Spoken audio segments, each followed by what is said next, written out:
Skull and Bones. Is it good? Yeah.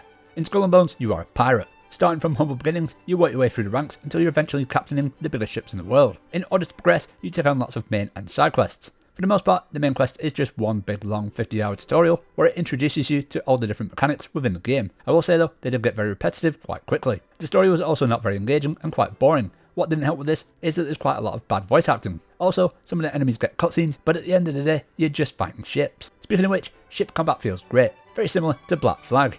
You can deck out your ship with lots of different weapons to suit your playstyle. Collecting new weapons and upgrading your ship is surprisingly addictive, even when I found the game repetitive. You can play the game with up to 2 other friends. At times during the main quests, this did get annoying. This was because we were often doing our own thing, and the game would require my teammates to be doing the same thing as me, otherwise it would halt progression. So when we're friends, we'd often take on side quests or one of the many monsters and bosses which are littered around the map. These are fun as you can all have ships that have different strengths and weaknesses. The game is completely online. With friends or alone, you'll constantly be seeing other captains throughout the world. Fortunately, you can only engage in PvP if both ships have it turned on. For the most part, I had it turned off as I wanted to avoid the big bad ships. Speaking of the big ships, these are called frigates. Unlocking them is a pain in the backside. This is because it requires a crafting element called deep iron. In order to get the frigate unlocked and then get it to the max level, you'll need over 100 deep iron. Unfortunately, only one mission in the whole game pays out this material.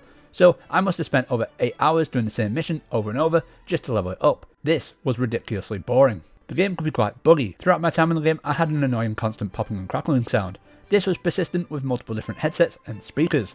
The game also started spawning too many bosses, which made the framerate tank dramatically. For the most part though, the game did have a smooth framerate, which to be fair is to be expected as it's not a great looking game. That was Skull and Bones, and I'll give it a 6 out of 10.